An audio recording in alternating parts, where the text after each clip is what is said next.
સંક્રાંતિના તહેવાર નિમિત્તે flyover bridge અને ધાબા પર પતંગના દોરા બ્રિજ પર પડતા હોય છે, જેના કારણે અકસ્માત થતા હોય છે અને જાનહાનિ થવાની સંભાવનાને લઈને મહાનગરપાલિકા અને પોલીસ કમિશનર દ્વારા સંયુક્તપણે ટુ વ્હીલર વાહન ચાલક માટે પ્રતિબંધ મુકાયો છે।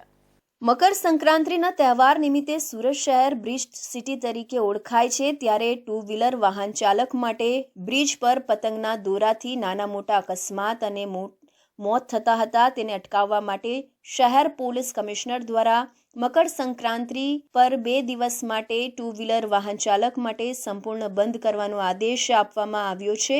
ગુજરાત રાજ્યમાં બ્રિજ શહેર તરીકે ઓળખાતા અને ટ્રાફિક વ્યવસ્થામાં ફ્લાયઓવર બ્રિજ સુરત શહેરમાં ઓળખ ઊભી કરી છે। શહેરમાં ઘણા ફ્લાયઓવર બ્રિજ બન્યા છે।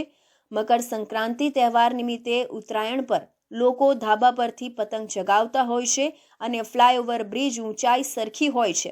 પતંગ ચગાવતા રસિયાઓને કારણે પતંગનો દોરો ફ્લાયઓવર બ્રિજ પર પડતો હોય છે। ટુ વ્હીલર વાહન ચાલક પસાર થતા હોય છે અને તેમના ગળા અને શરીરના ભાગે પતંગના દોરાના કારણે ઈજા થતા નાના મોટા અકસ્માત થાય છે। ઘણીવાર જાનહાનિ થતી હોય છે।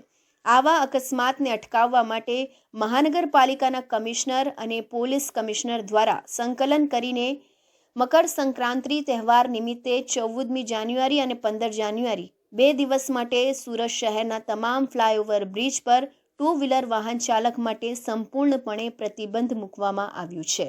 મારા પરિવાર તરફથી અને અમારા પોલીસ પરિવાર તરફથી અમારા સુરત શહેરના સમગ્ર નગરજનોને મકર સંક્રાંતિની ખૂબ ખૂબ શુભકામના આપું છું।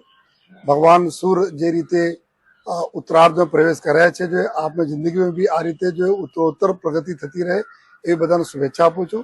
સાથોસાથ એક અપીલ કરું છું કે નાના બાળકોને લઈને જ્યારે આપ પતંગબાજી કરતા હો છો ત્યારે એટલા બી મશગુલ નહીં થઈ જાઓ કે આપ નાના બાળકોનું ધ્યાન નહીં રાખો।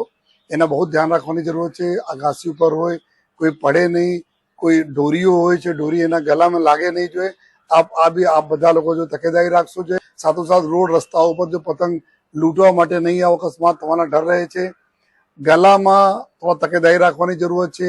પશુ પક્ષીઓ બી સાંજે જ્યારે આવે છે, જ્યારે પોતાના આપણા ઘરો ઉપર જતા હોય છે ત્યારે પણ આપ ધ્યાન રાખો જોઈએ કે એના કોઈ નુકસાન નહીં થાય।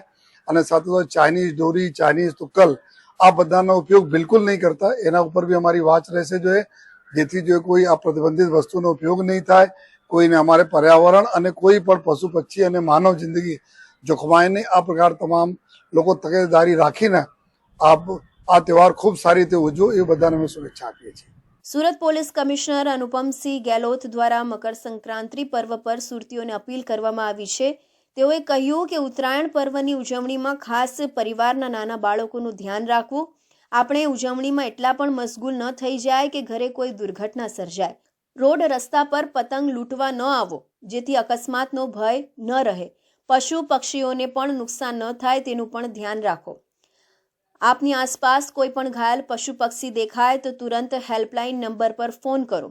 સાથે પોલીસ કમિશનરે મકર સંક્રાંતિ પર્વની શહેરીજનોને શુભેચ્છા પાઠવી હતી।